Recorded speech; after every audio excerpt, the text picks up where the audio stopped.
sabi ni Gob, kung araw nga ka-sitwasyon, tatarakot nga sa tao, mag-improve nga yan, whether kaday, isuspend na nga yung klase. Aha. I see. Kutana baga, localized siya na kutana, Henry. Iyo baga.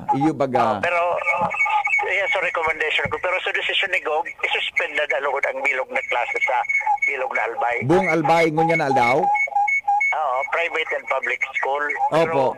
Pero, ang instruction ni Gob sa kuya mo niyan. Iyo. Kauron ko, inapudan ko. Iyo, sa ano po sir, mapaluwas pa kami official na po yung announcement mo ngunyan, tabi? Ano tabi, Henry? Ini pong announcement mo ngunyan sa area, official na po ini?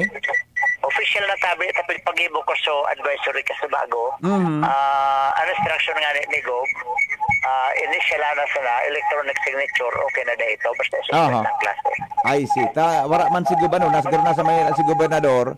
So litong ko lang po na ngunya na aldaw officially, maski dahil pa po sa papel na pirmado po nindo, on air ngunyan official sa DCGB na suspended na po ang klase sa buong Albay Taber Sir Cedric, ano? Oo, first time na sa Toya, Henry, Oo. na thunderstorm ang weather system. Opo, Masuspender opo. kita bilog na Albay. Mm. Ang apektado man sa nakang northeast monsoon, Aha. ang northern part of Luzon, Aha. and then ang intertropical convergence zone affected man sa Mindanao. Mhm. Pero dahil nga sa oras sa Toya, ang grabe, baka nga magkaigwang baha, sabi ni Gob, Opo. landslide, bilog na Albay, lukon nga, suspend ng klase. Oh,